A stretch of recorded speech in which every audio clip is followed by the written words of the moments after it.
हमें ऑलरेडी उनके बारे में पता था कि ऐसा कीर्ति के मामा आने वाले हैं और थोड़ा बहुत उनका कैरेक्टर ब्रीफ दिया गया था कि वो एग्जैक्टली उनका क्या रोल होगा, कैसे वो ध्रुव और राघव के बिजनेस के बीच में एडवाइस करेंगे एंड व्हाटएवर। तो उसके बाद जब सर सेट पे आए तो हम उनसे मिले, काफ़ी अच्छा लगा मिलके और काफ़ी एक्साइटेड है। कोई भी, जैसा मैंने कहा, कोई भी कैरेक्टर आता है तो हम obviously you're very welcome और we are always look forward to work with them and I am very looking forward to work with you. So my honour. 10 साल बाद ये वापस इंडस्ट्री में और हमारे शो के ज़रिए वापस स्टार्ट कर रहे हैं, तो वो बहुत बड़ी बात है कि इतने बिजी स्केड्यूल में से भी टाइम निकाल के हमारे शूट देखने आते हैं, हमारे सीन्स देखने आते हैं, तो वो बहुत अच्छी चीज़ है। तो मैं उस चीज़ के लिए सर को अप्रिशिएट करना चाहूँगा। जनवरी फर्स्ट वीक में शायद वो शो, मतलब मेरा कैरेक्टर ऑन एयर आ जाएगा। शूट हमारा अभी शुरू हो चुका है ऑलमोस्ट। तो मैं ये चाहता हूँ कि आप लोग देखिए उसको, तो सरप्राइज़ रहने दीजिए। सर को मतलब हम काफ़ी दिन पहले मिल चुके हैं, तो उसके बाद मतलब मुझे नहीं लगता कि अभी तक जितने भी कैरेक्टर्स आए हैं उनमें कोई भी इतना ज़्यादा एक्साइटेड होगा हमारे साथ शूट करने के लिए, क्योंकि इन्होंने मतलब इतना बिजी स्केड्यूल होने के बाद भी ये बहुत बार सेट पे आए, इन्होंने पूरा शूट देखा है, इन्होंने सब की मैं आना चाहता हूँ, मैं देखना चाहता हूँ। तो वो डेडिकेशन इतने साल बाद, जैसे सर ने बताया कि इतने साल बाद ये वापस इंडस्ट्री में और हमारे शो के ज़रिए वापस स्टार्ट कर रहे हैं, तो वो बहुत बड़ी बात है कि इतने बिजी स्केड्यूल में से भी टाइम निकाल के हमारे शूट देखने आते हैं, हमारे सीन्स देखने आते हैं, तो वो बहुत अच्छी चीज़ है। तो मैं उस चीज़ के लिए सर को अप्रिशिएट करना चाहूँगा। कोई सर नहीं, आप हमारे कलीग हैं। कोई सर नहीं, आप मेरे नाम से मुझे बुला सकते, कोई नहीं। आप लोग का सहयोग रहेगा तो मेरे लिए बेटर रहेगा, क्योंकि आप लोग शो कर रहे हैं, तो मेरे लिए तो ऑनर रहेगा कि आप लोगों को सहयोग मिलता रहे मुझे। बस मैं इतना ही कहूँगा। आप क्या कहना चाहेंगे? ऑब्वियसली जब भी कोई न्यू एंट्री होती है हम बहुत एक्साइटेड होते हैं कि नया कैरेक्टर आएगा, बहुत सारे नए सीन्स आएंगे, कुछ नया करेंगे हम। और जब सर हमसे मिलने आए थे सेट पे, तब हमें ऑलरेडी उनके बारे में पता था कि ऐसा कीर्ति के मामा आने वाले हैं और थोड़ा बहुत उनका कैरेक्टर ब्रीफ दिया गया था कि वो एग्जैक्टली उनका क्या रोल होगा, कैसे वो ध्रुव और राघव के बिजनेस के बीच में एडवाइस करेंगे एंड व्हाटएवर। तो उसके बाद जब सर सेट पे आए तो हम उनसे मिले, काफ़ी अच्छा लगा मिलके और काफ़ी एक्साइटेड है। कोई भी, जैसा मैंने कहा, कोई भी कैरेक्टर आता है तो हम obviously you're very welcome और we are always look forward to work with them and I am very looking forward to work with you. So my honour. Raghav और रीत को बहुत पसंद कर रहे हैं लोग ऑलरेडी। क्या कहना चाहेंगे फैंस के? आई एम श्योर बहुत सारे डीएम्स आते होंगे आप दोनों को। हाँ, उसके लिए इस स्टार्टिंग से ही ग्रेटफुल है हम, इतना जोड़ी को पसंद किया गया है हमारी, तो ये ऑब्वियसली मतलब लोगों को इतना प्यार मिलता है तो फिर वो कोई दुआ ही होती है या कोई सर। अच्छे कर्म होते हैं, तो वो मिल रहा है, तो बस हम लगे हुए हैं ऐसे।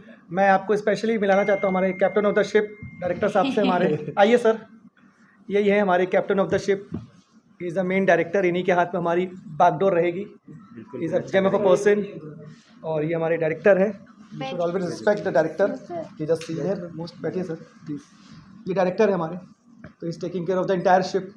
टाइटैनिक डूबेगी, चलेगी तो इनके हाथ में। डूबने नहीं देंगे। जी जी जी। सर जैसे अभी मैं ऑलरेडी पूछ रहा था कि रीत और राघव को इतना प्यार मिल रहा है, तो क्या कहना चाहेंगे शो के बारे में? मतलब शुरुआत से लेके अभी तक कैसी जर्नी रही है? थोड़ा सा अगर, आई एम श्योर मतलब बहुत बिजी है, पता है मुझे सर, थोड़ा सा अगर बता दो इसके बारे में। अच्छा, शो का नाम ही जाने अनजाने हम मिले, अब तो मिल गए हैं तो बहुत सालों तक साथ ही रहने वाले हैं। बहुत अच्छा चलने वाला है, ऐसे ही प्यार सब देते रहेंगे तो और आगे बढ़े। ठीक है। तो राघव आप कंटिन्यू कर सकते हैं। हाँ, आप बात करें तो दोनों की केमिस्ट्री को बहुत प्यार कर रहे हैं। और नहीं मतलब केमिस्ट्री हमने कुछ प्लान नहीं किया, कुछ हमने सीन्स ऐसा, वो ऑब्वियसली वो सोनल मैम ने बहुत सीन्स उस टाइप के लिखे कि मतलब धीरे धीरे लोग कनेक्ट कर पाएँ, हम धीरे धीरे हमारी फ्रेंडशिप हो पाए, पर वो ऑटोमेटिकली आई गेस वो हो जाता है, तुम इतने कंफर्टेबल हो जाते हो एक दूसरे के साथ कि वो सीन्स में दिखने लग जाता है फिर तो पब्लिक को दिखा, पब्लिक प्यार दे रही है, तो इससे बड़ी बात और क्या होगी। सर अगर आपकी एक्साइटमेंट के बारे में बताएं कि जैसे आपने ऑलरेडी इंटरव्यू में कहा कि स्टारकास्ट बहुत ही कोऑपरेटिव है आपके साथ में भी, आप कितने एक्साइटेड है और क्या कहना चाहेंगे इस एक्टर्स लोगों के साथ जो प्रिपरेशन की आपने उसको लेकर, क्या शेयर? जैसा मैंने बोला कि कम बैक कर रहा हूँ after 10 years to this television industry, और एक्टर्स के लिए क्या बोलूँगा, इनका लव एंड सपोर्ट रहेगा तो कुछ सीन्स हम कर पाएंगे, हम सीख लेंगे इनसे थोड़ा बहुत। इनसे सीखने को मिलेगा क्योंकि ये शो ऑलरेडी कर रहे हैं, इनको पता है कि शो का ग्राफ क्या जा रहा है। तो वैसे इनसे सीनियर हूँ बट इस शो में तो मैं इनसे जूनियर ही कहूँगा, और इनसे सीखने को मिलेगा। बहुत कोऑपरेटिव है, बहुत लविंग है, एवरीबॉडी। मतलब जैसे आपको मैंने बोला कि स्टार कास्ट से लेके हर एक बंदा यूनिट का फ्रॉम एवरीबडी, जैसे मैंने पहले ही बोला कि from spot boy to everybody lightman, सब बहुत कोऑपरेटिव है, बहुत ही फैमिली एटमॉस्फेयर है इस सेट का। तो बहुत अच्छा लगा मुझे आप दोनों से मिलकर। I am looking forward to work with them. ऐसा रहा कि सर 2004 में जब मैंने अपने करियर की शुरुआत करी थी एज एन एक्टर, जब एक सपना होता है एक आदमी बॉम्बे आता है एज एन एक्टर बनने के लिए, तो जब मैं 2004 में अपनी लाइफ के करियर की शुरुआत करने आया था तो मैंने सोचा कि एज एन एक्टर बनना था, काफ़ी काम किया। फिर 2010 आते आते मैंने अपना खुद का प्रोडक्शन हाउस खोला, उसके बाद मैंने काफ़ी शो प्रोड्यूस करे, और फिर 2016 में एक ऐसा मौका मिला लाइफ में कि मुझे पॉलिटिक्स में स्विच होना पड़ा राज ठाकरे जी के साथ। तो I was working as a state vice president in the particular division of Mathadi. 10 साल सेवा करी सर पार्टी की, जनता की। फिर ऐसा हुआ कि सर जो पैशन लेके मैं इस शहर में आया था आज से 22 साल पहले, तो मैंने अपने फादर से बोला कि बहुत कुछ अचीव किया है, तो मुझे वो सपना जीना था जिस सपने को लेके मैं मुंबई आया था। तो मैंने अपने फादर से बोला कि मैं चाहता हूँ कि मैं बैक टू एक्टिंग करना चाह रहा हूँ। कुछ ऐसे फ्रेंड्स हैं जो पॉलिटिक्स में भी हैं और एक्टिंग में भी हैं, तो उनसे जब बात हुई तो उन्होंने बोला कि हम लोग भी कर रहे हैं। तो काफ़ी ऐसे रिनाउंड एक्टर्स हैं आज की डेट में जो दोनों चीज़ें कर रहे हैं, पॉलिटिक्स भी कर रहे हैं और प्लस इंडस्ट्री का भी कर रहे हैं। तो मैंने सोचा कि क्यों ना अपने आप को वापस से एक बार शुरुआत किया जाए। तो एक जी टीवी ने मुझे एक बार पहले भी मौका दिया था, तब 2004 में जब मैंने अपने जी सिने सारी कोच से जब करियर की शुरुआत करी थी, जहाँ मुझे as a best dancer award मिला था। तो फिर मैंने फिर वापस जी से ही एक नया शो आया, और मतलब ऑलरेडी ऑन एयर है, जाने अनजाने, इससे मैं वापस अपने आप को कम बैक कर रहा हूँ। सर इसके अलावा जब पॉलिटिक्स से आप एक्टिंग की तरफ स्विच करते हो, बहुत जी। सारे चैलेंजेस होते हैं, जी, तो ऐसे क्या बनाव बने थे कि आपने एक्टिंग से पॉलिटिशियन से फिर से एक्टिंग की तरफ स्विच करा? सर इस बारे में कुछ शेयर करें, और क्या क्या चैलेंजेस आए हैं इस जर्नी में आपके लिए? देखिए एक्टिंग जो एक करियर है लोगों का, वो बहुत अनसर्टेन होता है हमारी इंडस्ट्री में। आपने देखा होगा ऐसे बहुत नामचीन लोग हैं जो आज इंडस्ट्री में बहुत टैलेंटेड हैं और उनके पास काम नहीं है, फाइनेंशियली आप स्टेबल नहीं हो पाते हैं कुछ चीज़ों में। और सबसे ख़राब हमारी इंडस्ट्री की ये है कि अगर इंसान टैलेंट से चल रहा होता तो आधी इंडस्ट्री आज घर पे बैठी होती। आज आप खुद जानते हैं कि कितने सारे आर्टिस्ट हैं जो सिर्फ एक नेपोटिज्म की वजह से आज इंडस्ट्री में काम कर रहे, टैलेंट नहीं है। पर आज का जो दौर चेंज हुआ है, जो अब आप देखेंगे कि जिस प्रकार से आज की ऑडियंस है वो आज की डेट में एक्टर्स को नहीं देख रही है, वो टैलेंट को देख रही है, वो स्क्रिप्ट को देख रही है, वो डिमांड कर रही है कि सब्जेक्ट अच्छा होना चाहिए। आज की डेट में स्कोप ज़्यादा है। आज आप देखेंगे सुपरस्टार्स, कई सारे ऐसे एक्टर्स हैं जिनकी पिक्चरें नहीं काम कर रही हैं, मगर जो लोग नए लोग हैं उनकी पिक्चरें अच्छी चल रही हैं। कई ऐसे सब्जेक्ट्स आए हैं, फॉर एग्जांपल पंचायत एक मूवी थी जिसमें जितेंद्र ने बहुत अच्छा काम किया, आज कहाँ से कहाँ पहुँच गए। राघव का बहुत अच्छा कर रहा है ग्राफ। तो मुझे लगा कि जो मेरा एक सपना था जिसको मैंने कुछ सालों पहले छोड़ दिया था, उसको मुझे वापस अपने आप को रिपीट करना था। क्योंकि एक पीरियड ऐसा आता है जहाँ पे आप बहुत स्ट्रगल करते हो बॉम्बे के अंदर, आपको ही पता है, हम सब ने स्ट्रगल करके बॉम्बे में एक छोटा मोटा अपना मुकाम बनाया। तो जब मुझे लगा कि मैं थोड़ा सा स्टेबिलिटी हो चुकी है मेरी फाइनेंशियली, और जहाँ पे मैं अपने आप को स्टेबल कर सकता हूँ, मैंने अपना घर खरीद लिया बॉम्बे में, सब हो गया। जब मुझे ऐसा लगा कि अब मैं अपना पैसे के लिए काम मुझे नहीं करना है। मेरा मकसद था कि मुझे पैसा तो देखिए अपने आप आता है, आदमी जब मेहनत करता है तो पैसा अपने आप आता है आदमी के पास। पर मुझे लगा कि आज मैं अपने आप को उस लेवल पे स्ट्रगल कर सकता हूँ, या उस लेवल पे अपने आप को काम कर सकता हूँ जहाँ पे मुझे खुशी मिलती है। ज़िंदगी एक बार मिलती है, आपको खुशी जहाँ मिलनी चाहिए वहाँ पे आपको वापस जाना चाहिए। तो ऑब्वियसली मैंने पॉलिटिक्स से कोई रिज़ाइन नहीं किया है, just taken a small break, क्योंकि पब्लिक की सेवा करना मेरा पहले भी कर्तव्य था, मैं आज भी करूँगा, इस पोस्ट पे रहते हुए भी और अपने इंडस्ट्री के थ्रू भी करूँगा। तो मुझे लगा कि क्यों नहीं दोनों चीज़ें करी जा सकती हैं, तो उसमें कोई टफ नहीं था। तो मुझे अपना सपना जीना था तो कहीं से शुरुआत करनी थी, तो इस शो से शुरुआत कर रहा हूँ सर। जाने अनजाने के बारे में अगर बात करें, थोड़ा जी। सा बताइए कि कैसे, कौन सी एंट्री लेने वाले हैं आप एज ए एक्टर, मतलब किस रोल में, किस किरदार में, किस कैरेक्टर में देखेंगे आप? सर वो तो मैं चाहूँगा कि आप लोग देखें, ऑडियंस पसंद करे। सरप्राइज है मतलब? हाँ, सरप्राइज़ है, और जनवरी फर्स्ट वीक में शायद वो शो, मतलब मेरा कैरेक्टर ऑन एयर आ जाएगा। शूट हमारा अभी शुरू हो चुका है ऑलमोस्ट। तो मैं ये चाहता हूँ कि आप लोग देखिए उसको, तो सरप्राइज़ रहने दीजिए।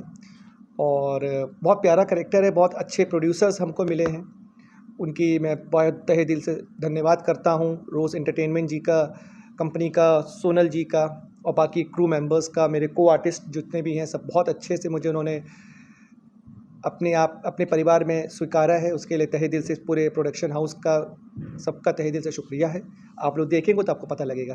सर जो एक्टर्स हैं उनके साथ काम करने का एक्सपीरियंस कैसा है इस शो में, उस बारे में कुछ शेयर करें। आई एम श्योर आप मिल चुके होंगे, जी, कुछ जी। वर्कशॉप भी हुए होंगे आपके जी, characters बहुत के। बहुत सब बहुत अच्छे हैं। सब मुझसे इस शो में पहले से काम कर रहे हैं, तो बहुत कोऑपरेटिव हैं, बहुत ही मिलनसार लोग हैं।